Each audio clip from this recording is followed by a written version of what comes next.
Well, hello to you once again. Welcome to the TBS 24th anniversary special, The World Comes to Seoul, from the head of Cheonggye. We can just about hear in the background, not sure if you can pick it up, the rushing of the stream really has brought to life this part of Seoul and is no doubt symbolic as well of the resurgence, the recovery that this city has made really from the ashes into what has become a global hub.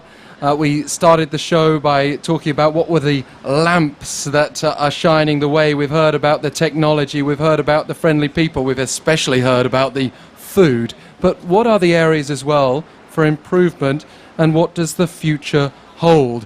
Still got Taru Salmanem in our mobile studio, I'm very pleased to say. Hello again. Thank you very much for staying with me. Let me also take this chance to introduce a man who's been here even longer than you, Taru, and that's 15 years that you've been here. I didn't think it'd be easy to beat that, but 19-year resident of Korea, Todd Sample, formerly employed by major organizations and firms such as Kotra and Kepco, now runs his own tailor shop in Seoul. Welcome to the show. Thank you very much, Alex. It's a pleasure to be here. Well, thank you for joining us. And you're another example of someone who's taken this Korean dream to that next step, who's started their own business. That's correct. As you mentioned, I've been here for 19 years, and I originally came here as a teacher, but I decided that I wanted to head into the business field, and was at the right place at the right time, and was hired by two of Korea's most important government-owned agencies, Kotra and Kepco, where I was able to develop my skills and broaden my network and learned more about Korean corporate culture, the good sides and maybe the areas in which improvement is needed. We've had a recurring theme today of dream, and I've decided recently to pursue one of my dreams, which was to open a tailor shop here in Seoul. Well, from tip to toe, including your socks, you are an exemplary example, I'm sure, of what you have to offer. I appreciate that. Thank you very much. Well, thank you for gracing us with your well-dressed presence. I also want to bring in our reporter, Chance Dorland, who's been out and about on the street. He's now joined us in our mobile studio here at Cheonggye Square. You've been talking to people about what Seoul's most known for, Chance. That's right. I've been meeting people on the street here that are as Todd just mentioned, living here, or people that literally just got off the plane and actually are going to fly out later tonight. And then, as we just heard before the break, people that are here for maybe a week or so. And what we were asking them was, what is Seoul most known for? And we were using stickers for the different categories. And those were IT and wired culture, subway, history, education fever, workaholics, food, kind people, business drinking, fun nightlife, and of course, K-pop. And I was actually a little surprised by this. I'm interested to see what you guys think of the final results. I think the top two are probably food and kind people, which to me makes sense because the people that are coming here and they're just walking around trying to discover the city for themselves, they're going to see the food, they're going to stop, take a break, and get some delicious food. And they're also going to meet a lot of very kind, outgoing Koreans that are going to, in my case, really go out of their way to help them find something that they're looking for. Yeah, I mean, I've got to say, Chance, for me, I've got to know the food very well since I've been here, but originally I was told a lot about the IT and wired culture, but it was the history that I found to be particularly appealing, and not just the negative sides of the history that we read about in books, but also history as I experienced it growing up. Not just the World Cup, but the Olympics back in '88. Witnessing South Korea on the world stage as a big football fan drew me into different sides of South Korea, because you've got to ask yourself the question, if a country can host an Olympics, then it must have some other special things going on as well. To you as well, Taru and Todd, sound like you could be forming a duo here. Feel free to break out in song if you want to at any time. What do you make of what Chance said about what people thought about Seoul? Well, I think it's the obvious things. That when people come here, whether we've been here for a long time or whether we're just visiting, obviously food is something that appeals to everyone. And it's becoming, in some ways, more presentable in a way that's a little bit easier for people unfamiliar with the food to try it for the first time, which was not always the case. And then, thankfully, there's also still a lot of the old-style food restaurants that haven't changed a bit in the last 20 or 30 years. And they're still here, and they're still very popular, and it's great to see that. And I think actually Korea is all about experiences. I mean, of course, there are lots of things to see as well. But for me, I mean, having a sip of makgeolli in the traditional markets and talking with the grandmothers, they just talk to you in Korean whether you understand or not. And I think, this is the real charm of Seoul. To me, yeah. And you can do that on a mountaintop as well. You can have snacks and enjoy great chats overlooking the city. I mean, this is one of the other things that's not really mentioned. The geography of Seoul means that you can, in a relatively short period of time, get on a mountain. Yes, and actually, I always recommend my friends who come to Seoul that instead, of course, you can go to Namsan, you can go to the Namsan Tower, it's also great. But if you go to Inangsan, you get even higher. You can see the Namsan Tower from the top. And anyone who's been up Namsan Tower knows that must be high then. Yeah. But there are some challenges, and we can go through them. There is perhaps something to be admired in maintaining cultural roots, but also it can appear like a brick wall sometimes when you come up against the authoritarian past, the military culture. Every young male has to go and do their military service. The Confucianism, which is sometimes blamed for the less desirable elements of society. And I'd love to hear from each of you on that. Chance? I guess for me, I wouldn't disagree with anything that you just said, especially when you look at recent news with the Seoul tragedy and people talking about the children didn't get off the ship because they were instructed to stay there. And whether or not that would have happened in my home country, I'm not quite sure. But when I heard that happened, I thought that, yes, that's definitely something that could be because of the culture here. But with kind of the negatives aside, that's one of the reasons I love living here, is because of those cultural items that I don't have back home in the States. And I think that there is a healthy middle ground that you can develop without losing what makes Korea Korea and makes it the thing that I want to be part of my life. Yeah, actually, these parts of culture that you mentioned, they are not very visible on your first visits to Korea. Actually. So I don't think they are an obstacle for tourism or anything like that. More than those, I would actually like to mention the language issue. I mean, that's what most of my friends have actually battled with a little when they have been trying to move around Seoul or the country. It's sometimes hard to communicate in any other language than Korean, or of course sign language, which is also okay. If that could be improved, that would be great. Yeah, as for me, I feel that with more and more people coming here, we're not just, we have lots of visitors here today, but of course I've been here for 19 years, you've been here for 15, but we have a lot of people who are actually setting down roots here. And I think the government's efforts to help foreign people become more familiar with Korean culture are working, but I think they still remain at a superficial level. Yeah. So the people who are here, I'm a permanent resident. My life is here. I started a business here. I want to continue working here and sending my children to schools here. And I think that for the systems that are maybe not yet in place, I think in Seoul they're doing quite a good job. But for the rest of the country, I mean, foreigners are not just only in Seoul.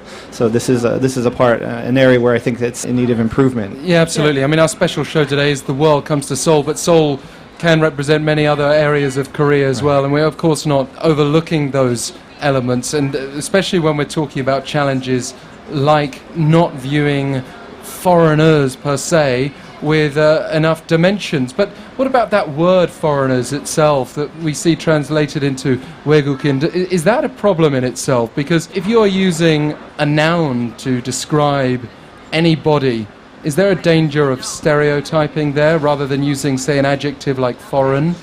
Well, I think if we look at the bigger picture, from my experience having worked in Korean companies here, especially state-owned companies which are somewhat more conservative than many private sector companies, as far as biased treatment towards me as a foreigner, in fact, I think it's been actually better. We have got another passerby that we've managed to draw to the stage here at Cheonggye Square, where we are bringing you The World Comes to Seoul.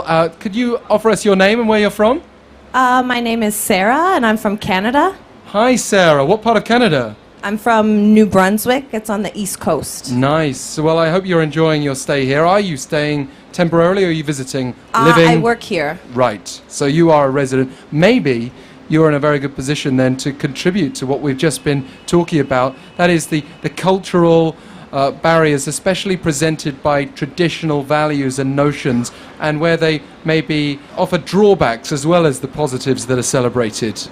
Yeah, well, from a woman's perspective, I think that it's really difficult sometimes to move forward in this country because they are very traditional in their opinions about women with regards to anything from maternity leave to making less salary than men here. So for a woman's point of view, I think that it's difficult for a Korean man to look at a foreign woman and think, okay, how long is she going to stay here? Eventually she will get married and have children and start a family, but not all American or North American women are like that, where we just want to have a career here. Nor all Korean women. So, I mean, maybe you can provide a voice for, women in the country generally speaking. I mean, Taru is alongside me as a woman has started her own business. Do you find an element of surprise when you tell people about what you do in your life?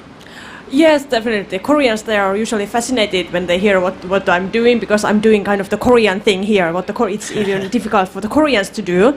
But I agree with you, Sarah, what you just said about the women. However, I have witnessed a remarkable change in the attitudes during the past 15 years. It has changed a lot. I have a lot of working female friends who have returned to their working places, well, like banks or this kind of big corporations after giving birth and being at home for 2 years or something like that. So I'm hoping it will get better. And Sarah, if I can just ask you as well, time is brief, but are there any other areas that you'd like to take this opportunity to highlight?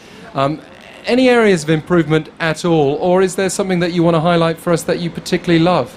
I'd really just like to bring to attention the education system here in terms of like hagwons, where the moms come at my school, the moms come and drop their kids off, and they look at it more as a daycare service, and they don't really care about the education that they're getting. It doesn't matter if they can speak the language. It only matters that they get the best test scores and they're as competitive as the other parents as well, which is really frustrating because as a teacher, you want your students to succeed and feel confident when they walk out on the street.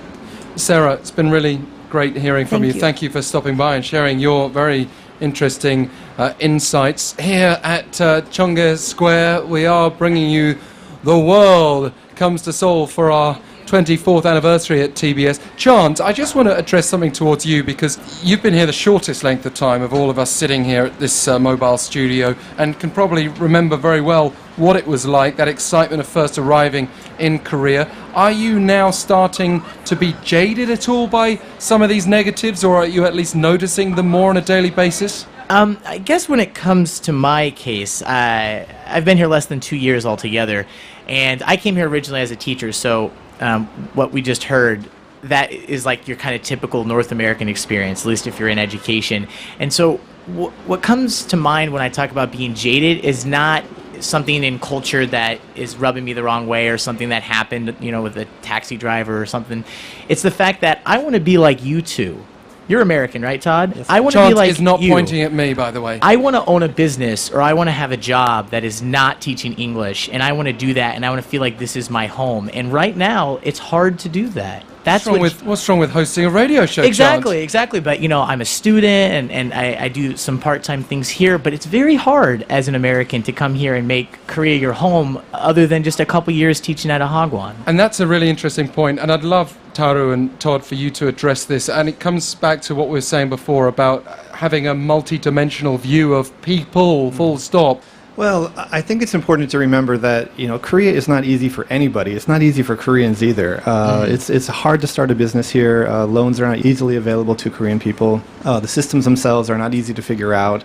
As far as the business that I'm in right now, you really have to prove yourself, and that's true if you're Korean or a foreigner.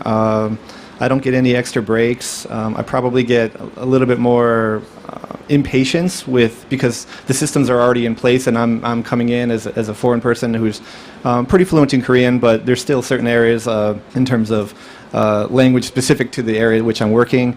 So I have to prove myself, and I think that this is something that in Korea you have to do because it's a competitive society. And for us, opportunities from my example, seeing a certain field in a different way, and then capitalizing on that. And so that's what I'm doing with my tailor shop.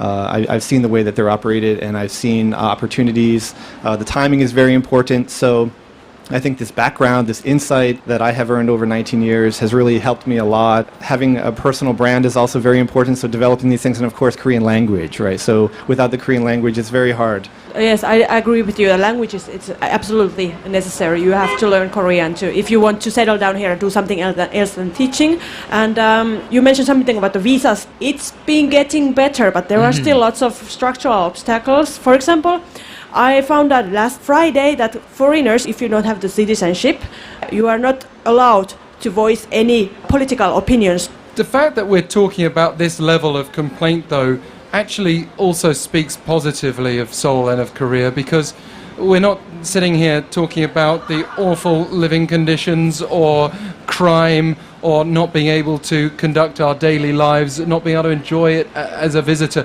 These are issues that only come up when you're actually already enjoying yourself and actually want to settle somewhere. That's correct. Yeah, and I think it's very, very important, besides the language, to nurture personal relationships with Koreans, I mean, from different fields, because networking is everything, and that's a way to get some opportunities that you wouldn't find other way. Yeah, I mean, we have been talking throughout the show about Seoul and Korea interchangeably, because so many of the issues that we see at the national level we do find right here. In fact, not far from us here in Cheonggye Square, which has been a wonderful venue throughout today. We do have a bystander who's decided to, in fact, a couple who've decided to stop by and say hello to us. And it's a bit quiet where we are in our mobile studio. Perhaps we're well protected, but very busy out there. So, you enjoying yourselves here at Cheonggye Square? What are your names and where are you from? Yes, my name Chu. I'm from Thailand. And my name is P. I'm come from Thailand too. You know, not long ago I was in Bangkok and I went straight from Seoul to Bangkok, so I had this immediate comparison between the two. And I thought on one level Bangkok has got some shared attributes. It's a very busy place and it probably busier actually in some ways. But I did feel that Seoul, to be honest, was right up there with the best of the world's cities that I've been to when I returned here. There's just this comfort blanket of Seoul. It's the cleanliness, the facilities. Are there positives and negatives from your trip that you'd like to share with us? All right, my impressive is about the transportation. It's quite convenient. It's about the subway. Most of the people use the public transportation. It's good. Actually, we are going here because K-pop, you know. Yeah, so you're telling us all about the transportation, but the real reason is you want to get photos taken with K-pop stars, isn't it? Yes, that's my destination. Yeah. Well, thank you very much. It's been wonderful speaking to you. It's also been wonderful being here at Cheonggye Square for a change in our regular schedule here at TBS eFM for The World Comes to Seoul today. I want to give a big thank you to all of our guests in our mobile studio here throughout the day. We've had Todd Sample. Thank you. Thank you very much. It's been a pleasure. And also Taru Salminen, Thank you very much. It's been a pleasure. who between them have more than 30 years experience living in Korea, which is quite amazing in itself. Good luck with your businesses. Thank you very much. Thank you. And Chance Dorland, thank you for getting out and about and helping us out today as well. As always, my pleasure. And Chance is a regular feature on TBS eFM who you can catch up with again, I'm sure. We've learned plenty today. We've learned about many positives, it must be said, of Korea and of Seoul. We've learned that there are some criticisms there, especially the more you grow to love Korea, ironically, perhaps. There are also criticisms like Korea is just too far away from people's homelands, including Serbia. But we can hope that in whatever ways we can help contribute to making Seoul that bit more attractive for visitors to this country, including by providing services on TBS as we celebrate our 24th anniversary. A special thanks to all the staff who've been working hard to prepare this broadcast, bringing all this equipment out to Cheonggye Square, all the guests who've spoken to us today in the studio and outside. To you all, the citizens, stay busy, but maybe take some moments to relax as well, is one of the other lessons we've been learning today. I've been your host, Alex Jensen. We will be back tomorrow with our regular programming this morning at 7:05. Stay tuned for more special broadcasts throughout the day on TBS eFM. Thank you.